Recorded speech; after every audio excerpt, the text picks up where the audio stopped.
Continuamos desde el jardín acompañándote con toda la información para que tengas tus espacios verdes como los mereces y como se los merecen también ellos. Espectaculares, ¿eh? Estoy viendo la cantidad de flores que están apareciendo en el mercado y la verdad que es maravilloso comprar flores, comprar plantas y animarse a cambiarle un poco la cara a nuestros espacios y con eso también cambiarnos las caras nosotros, ¿eh? A veces caras largas, uno llega cansado de trabajar, no tiene tiempo para dedicarle ni al jardín, ni al balcón, ni nada, pero es muy importante por lo menos llegar y tener un espacio verde, un pedacito de verde para poder conectarte con la energía, con la naturaleza y vas a ver que te vas a sentir muy pero muy bien. Ya no solamente es la copita de vino o el matecito cuando llegas a tu casa, sino también el contacto con el verde.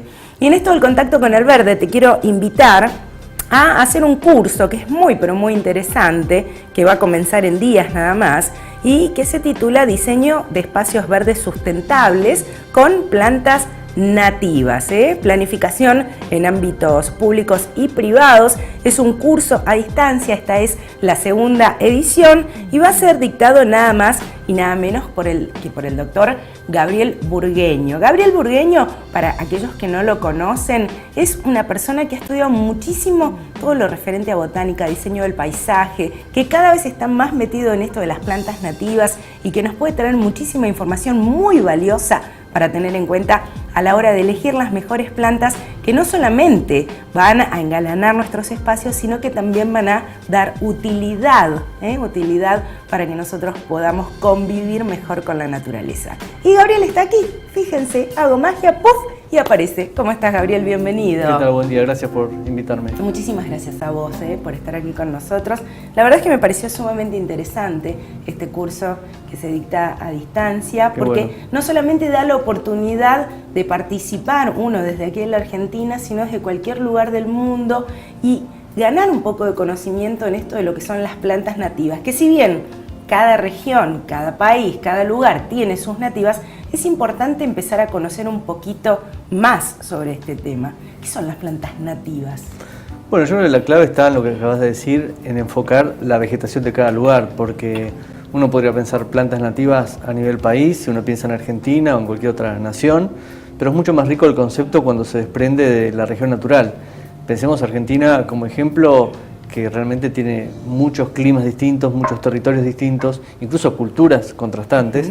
Cada una tiene su flora y su percepción de su flora, que deriva en las plantas que aterrizan en el jardín y se cultivan, de hecho, muchas de ellas. Decime, sos planificador del paisaje, entre una de las tantas materias, pero contanos un poquitito cómo llegaste vos a este contacto con las plantas sobre todo, ¿no? Porque todos venimos, casi la mayoría de las veces venimos de contactarnos con nuestras abuelas, con nuestras madres, que nos empiezan a sembrar un poquitito la semillita del verde. Pero, ¿cuál fue tu caso? Yo tuve la suerte de descubrir la vocación en el secundario, porque hice la escuela de jardinería en el jardín botánico, ¿no? En la escuela Hicken. Y en el medio de la carrera secundaria conocimos a Ricardo Barbetti, que es un especialista en plantas nativas y un difusor de la naturaleza desde hace mucho rato. Fue impulsor de varias reservas que tiene el área metropolitana y realmente nos cambió la mirada sobre la jardinería tradicional e incluso el impacto negativo que tiene cultivar plantas que son de afuera y que, no por una cuestión de fobia, sino porque desde lo biológico las plantas de afuera pueden derivar en una invasión biológica, como pasa en muchos casos, ¿no? Entonces, ese arranque en el secundario me sirvió para después pensar en estudiar otra cosa y hacer una licenciatura de paisaje que es de la UBA, es una carrera mixta de agronomía y arquitectura. Así que disfrutando desde chico, en definitiva, la vocación, por suerte. Ahora, cuando hablamos de las plantas exóticas y hablamos de las nativas, históricamente no hubo tampoco tanto conocimiento sobre que las exóticas podían invadirnos y que era necesario o que estaba bueno trabajar con nativas. Esto es algo que se está, digamos, empezando a masificar ahora. ¿Qué hacemos con lo exótico que ya tenemos en nuestros espacios, en nuestros jardines? ¿Es una condición sine qua non eliminarlo y empezar de cero o podemos hacer convivir las especies? Está buena la pregunta. Sí, creo que en primera instancia es una cuestión de contexto, ¿no? No es lo mismo un parque nacional, una reserva, un área que tiene cierta naturaleza a un lugar urbano. Entonces uno puede pensar en un espacio donde no hay árboles, que son la mayor parte de las ciudades, cualquier árbol es bienvenido en un punto y sacarlo también podría ser una macana y restar al sistema. En eso creo que tenemos que jugar con cintura, con flexibilidad y pensar que cuando planteemos algo nuevo, poner foco en lo nativo, pero lo preexistente es valioso como tal. Sí hay un control de invasoras, especialmente en las áreas naturales, y está bueno cuidar de no cultivar estas especies. Estamos hablando de acacia negra, ligustro, paraíso, ligustrina, plantas que son muy usadas en el campo y en la ciudad, pero que en realidad el fruto vuela o lo comen los pájaros o lo comen las vacas y entonces lo dispersan y de esa manera invade lo poco que queda de naturaleza, especialmente en Buenos Aires y alrededores, ¿no? El otro día hablaba con un vecino que le gusta mucho la historia de los árboles, ¿no? Le gusta mucho esto de conocer el por qué determinados barrios, por ejemplo, se poblaron de determinados árboles. Y me contaba que esta historia del paraíso, por ejemplo, o del eucaliptus, viene de la mano de nuestros abuelos o bisabuelos italianos o gallegos que sabían que había determinados árboles que lo que hacían era erradicar determinadas pestes, así lo llamaban ellos, ¿no? Que podían ser algunos parásitos o insectos o demás. Y que por eso se elegían los paraísos o se elegían los eucaliptus para determinada zona, sobre todo cuando estaban descampadas, porque cuando vinieron acá a La Pampa se encontraron con un descampe total, no había mucha nativa y lo poco que había no era tampoco tan arbóreo, sino más bien arbustivo. Contame si eso tiene alguna razón de ser, si es lógico lo que yo estuve conversando con él, o si se desconoce también acerca de esta materia. Sí, creo que hay varias capas de conocimiento ahí. Hay una especie de folclore donde ciertas plantas tienen más valor que otras, desde el imaginario, desde la percepción de estas plantas. Ahora, creo que cuando llegaron muchos de nuestros ancestros, se trajeron a su Europa a cuestas, ¿no? Y así como trajeron el gorrión, trajeron las plantas también. Y creo que eso no está mal y es parte de nuestro crisol. Lo que sí hay que tener en cuenta que eso borró del paisaje muchas plantas nativas que se despreciaron. Y se despreciaron por desconocimiento. Buenos Aires como provincia tenía casi 50 árboles, de los que se conocen muy pocos, ceibo, tala, a lo mejor sauce, y los otros 40 y pico están digamos, borrados en ese sentido culturalmente. Y hoy quedan muy pocos remanentes de naturaleza donde estén en pie esos bosques o esas selvas. Por eso creo que reivindicarlas es un primer paso, sin despreciar esa cultura mixta que nos caracteriza, por otro lado, como pueblo, y que es la historia de América Latina, en definitiva. Hay un sesgo puesto en el árbol de afuera como algo mejor, que en algunos casos se verifica con el paraíso, que uno podría decir, sí, se trajo porque a lo mejor no se apestaba o podía repeler ciertos bichos, en el caso del paraíso puntualmente, o por el perfume. Pero muchos árboles nativos tienen un rol parecido y podrían ser análogos, ¿no? Como para reemplazar al paraíso, que hoy en día es un problema también a nivel poda, que se ahueca, se cae. Creo que hay que pensar también de cara al futuro en diversificar el arbolado y las plazas y parques de las ciudades.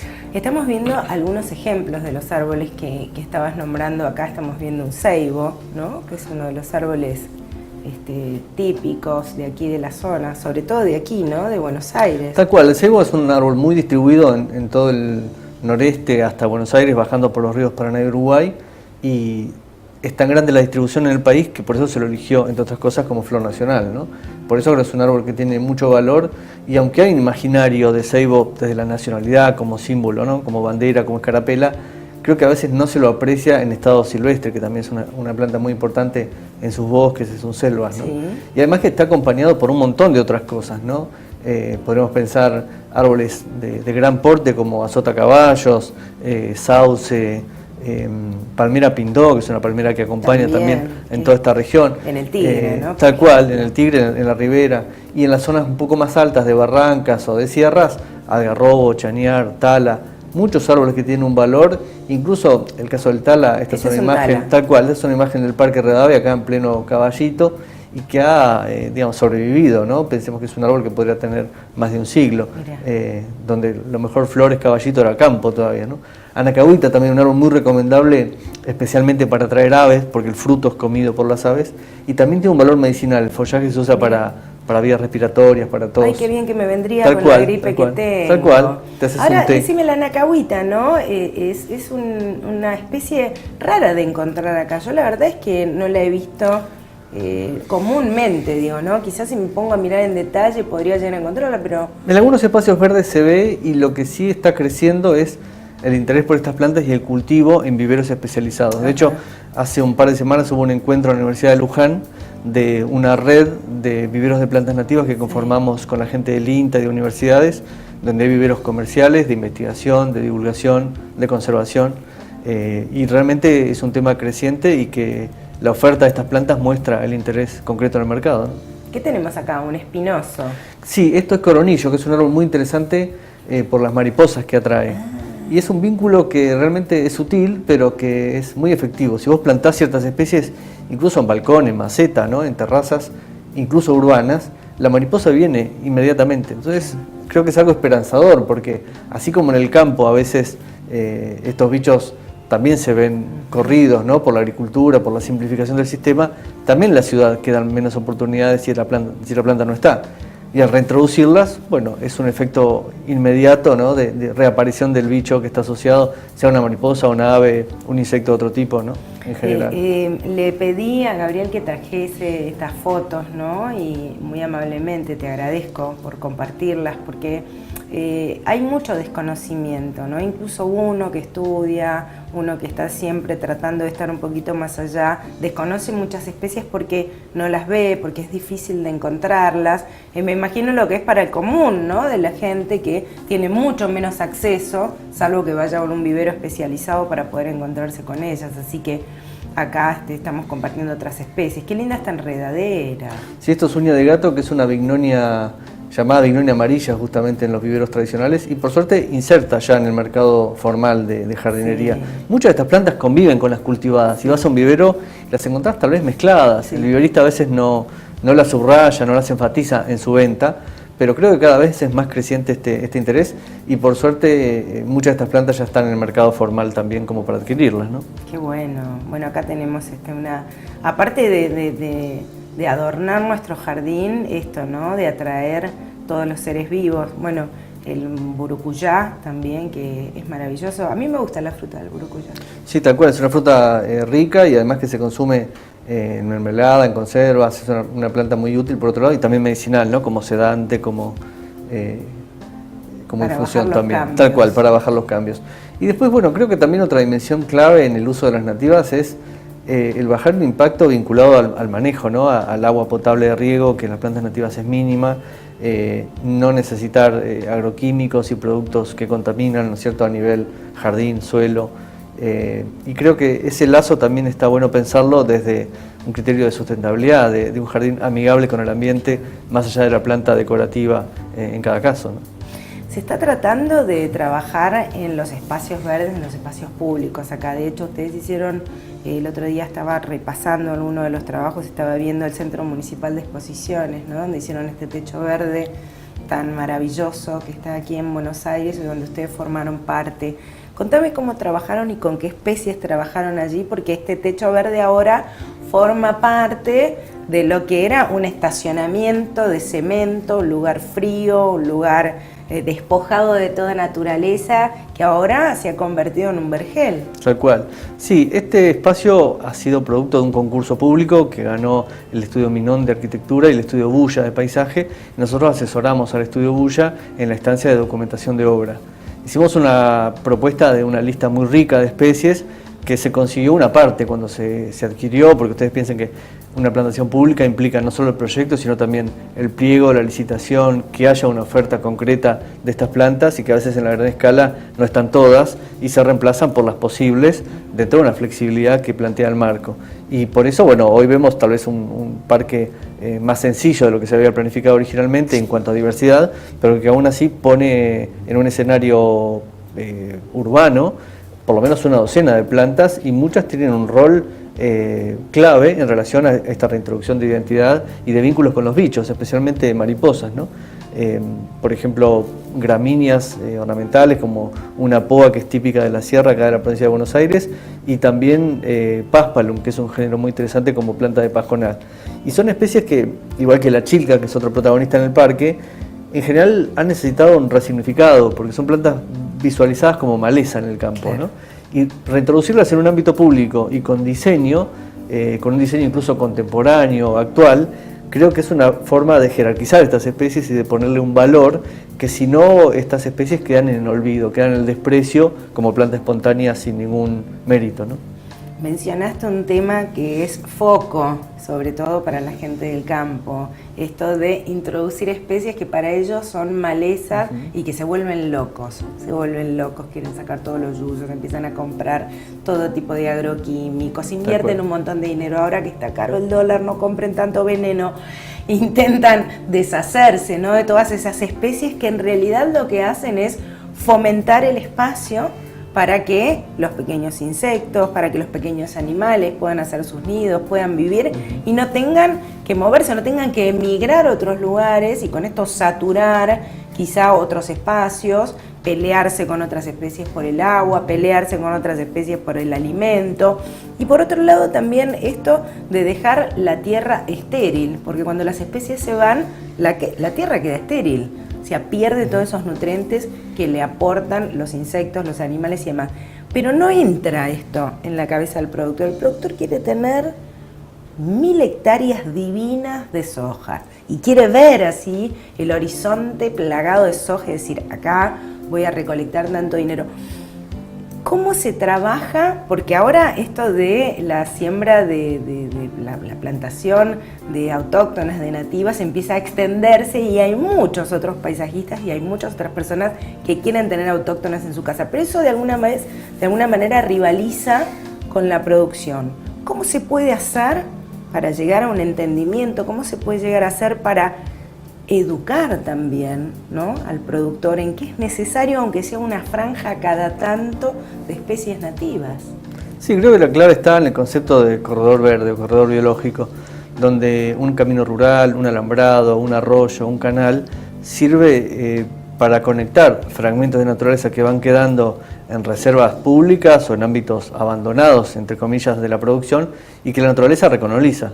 Entonces, esos espacios son oportunidades para vincularnos nosotros con ese paisaje y que estén atados entre sí en red como para que los bichos puedan fluir y conservar las poblaciones que van quedando de insectos, de aves, en espacios no contaminados justamente.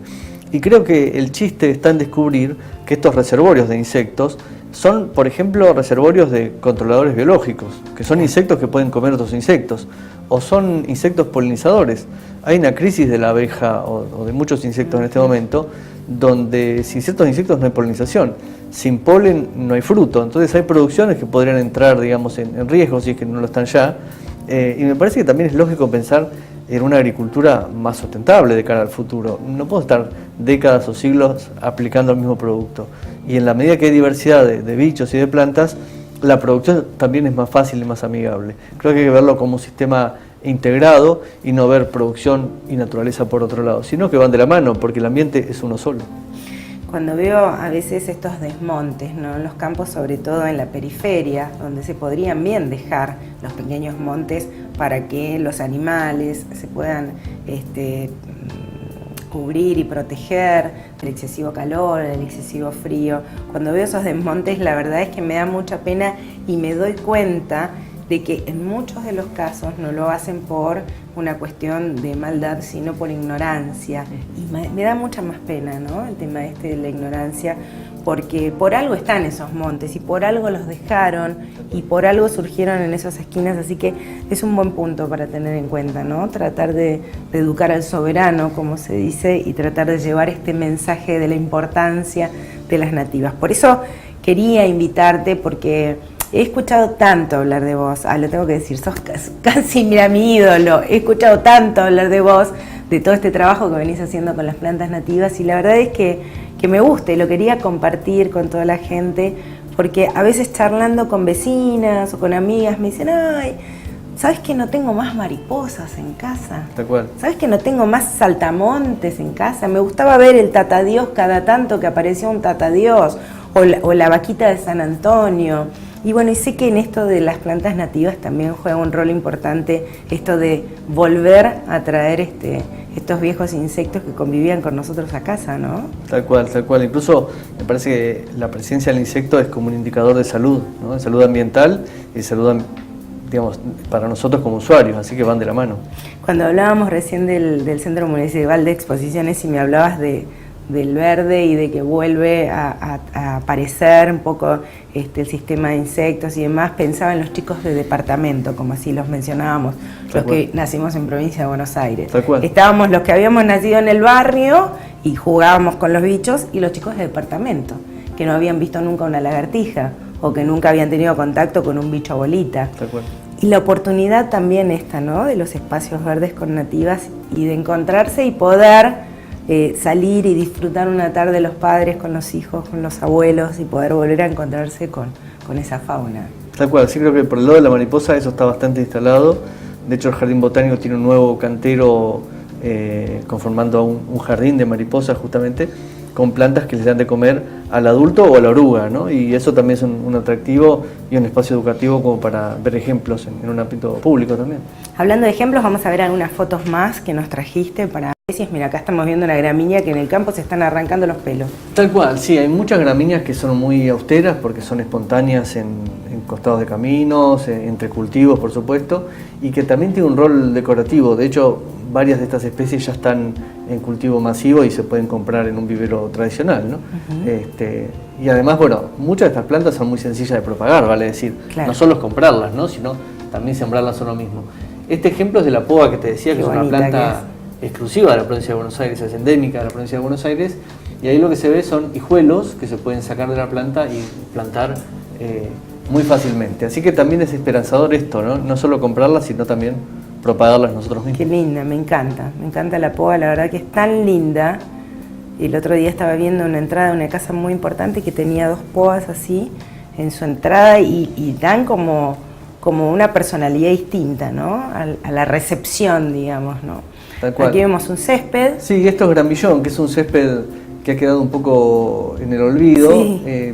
Hace tal vez una década o un poco menos, era uno de los céspedes clásicos y hoy está reemplazado por grama y otras especies cultivadas. Muy parecido a la grama bahiana, sí, en realidad. Tal cual, un poquito más grisáceo el follaje, pero mucho más resistente a cambios de temperatura, a falta de agua incluso. Y también una alternativa, me parece, a los céspedes tradicionales es pensar cubresuelos, ¿no? Es decir, plantas herbáceas como esta salvia que cubren espacios especialmente sombríos, húmedos, donde el césped a lo mejor no anda tan bien, y que creo que es una buena alternativa además para pensar otra textura, otra forma de cubrir el espacio y evitar la erosión del suelo, que también es un problema drástico, ¿no? Y bosquecitos, se arman bosquecitos muy lindos para los chicos, donde ir a jugar y encontrar por ahí bichitos es muy lindo. Totalmente, ¿no? Sí, y muchas de estas plantas crecen a la sombra de esos bosques, ¿no? Tal cual. Qué linda esta. Sí, esto es para pensar un espacio con agua. Creo que cualquier jardín gana cuando tenemos por lo menos un estanque construido, un pequeño lago, una maceta con agua, sin ir más lejos, donde se pueden cultivar estas achiras o peguajó, que hay una gran variedad, de hecho, ¿no?, de flores palustres, ¿no?, de estas plantas que viven al borde del agua, pero con la raíz en el suelo, ¿no? Qué lindo, qué lindo. Sí, a veces esto también, ¿no?, de jugar con el agua y perder un poco el miedo a tanto insecto y cuidar, ¿no?, que el agua no se llene de mosquitos. Con eso simplemente se puede superar.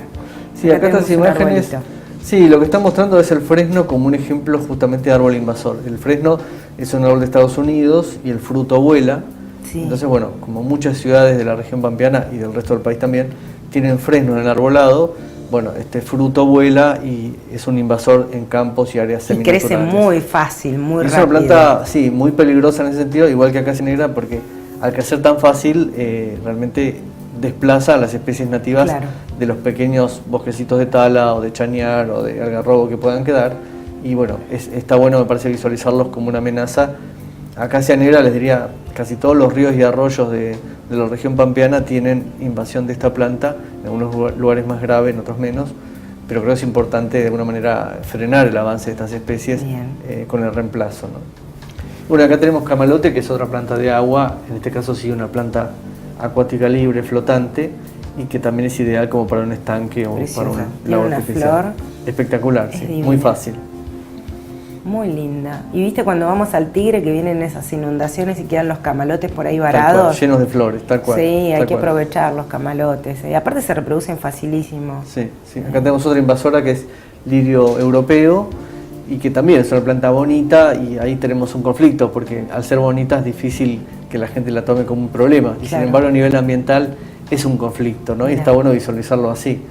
no cultivarla y en todo caso reemplazarla por alguna planta nativa, ¿no? Algo parecido pasa con ligustro. El ligustro es terrible. El ligustro es muy invasor por el fruto, justamente, que comen los pájaros. Y se propaga rápidamente y se dispersa rápidamente. Exacto, sí. Otro gran problema ambiental para toda Latinoamérica, no solo para Argentina. Y es una pena porque el ligustro no es un árbol, o sea, si bien es un árbol que crece rápido, porque se elige como una opción de crecimiento rápido, no es querida, no es bien querida, porque fíjate que después la podan, te hacen desastre al pobre árbol y queda realmente maltratado, ¿no? Sí, acá estamos viendo madreselva, que es otro ejemplo de planta de Asia, al igual que el ligustro, invasora en América.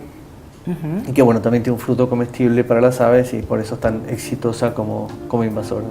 Y la flor, la flor es muy rica. Bueno, pensá que esta planta está en el tango, ¿no? Y sin embargo es una planta invasora y poca gente percibe esta cosa de ser una planta de afuera, y que de vuelta, no para traer fobia, sino para pensar el conflicto, el impacto que genera, ¿no? Mira vos.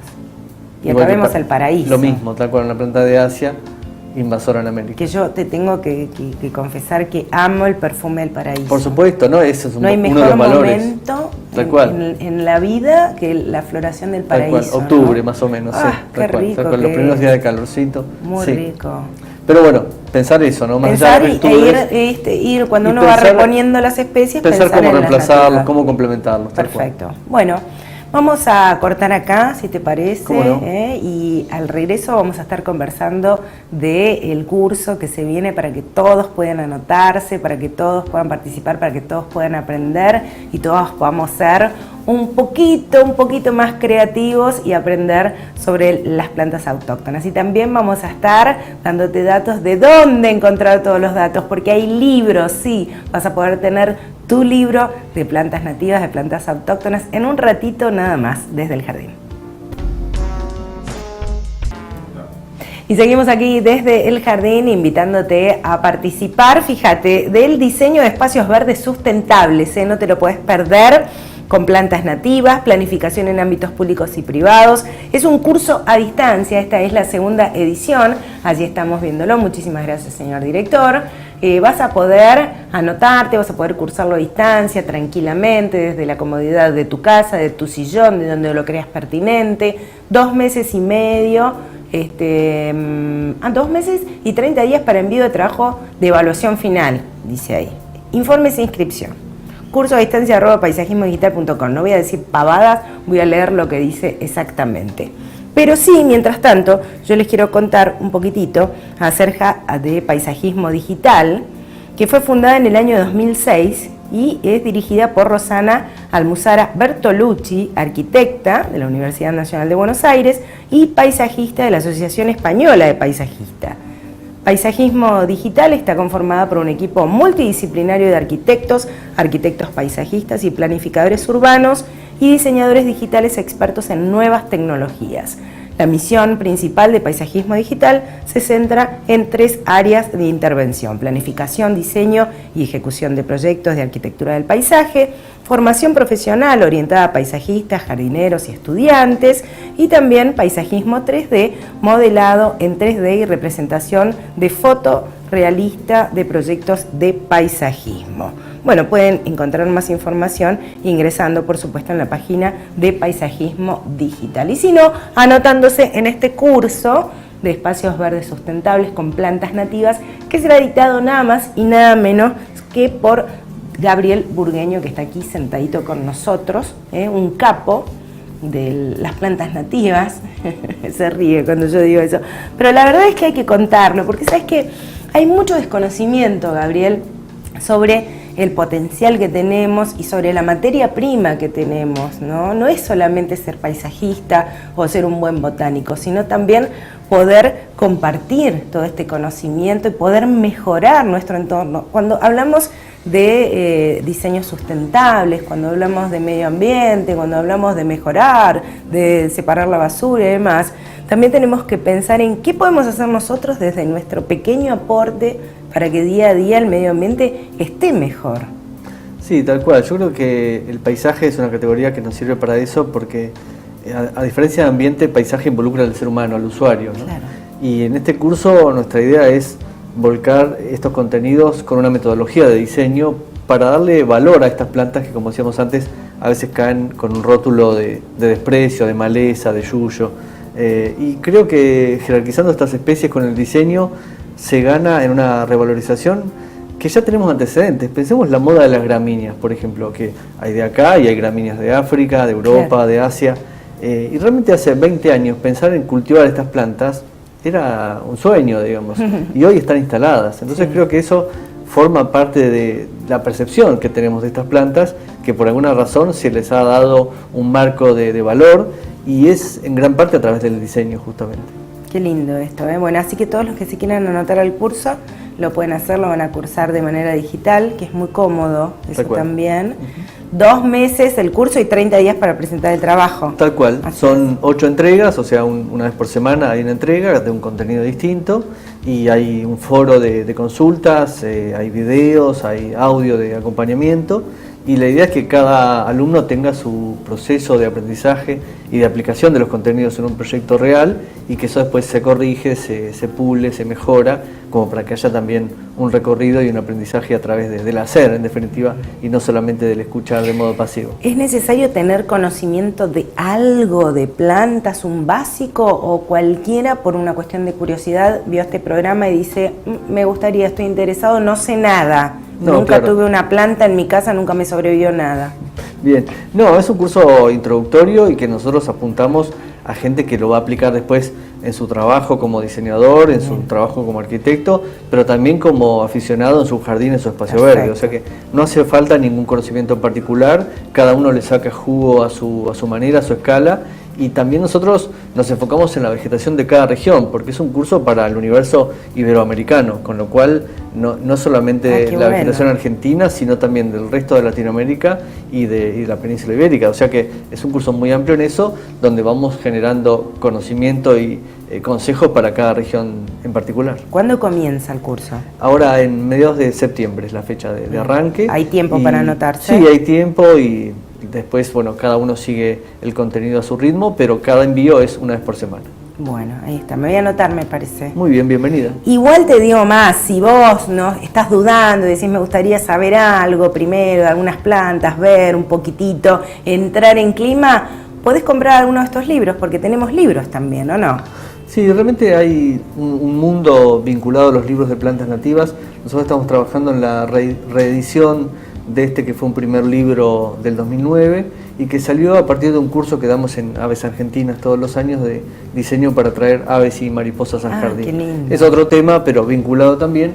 Y este libro, en cierto modo, es como un apunte de ese curso, y nuestra apuesta ahora es sacar un libro en 2 tomos de este mismo trabajo, pulido, mejorado, actualizado, corregido y con fotos color. Ahí se ve la tapa actual y la tapa original de la edición 2009, que ahora vamos a presentar en un mes más o menos, así que ya les vamos a hacer llegar un ejemplar, por supuesto. Ay, qué lindo. Bueno, muchísimas gracias. Y hay mucho material, perdóname, de este tema.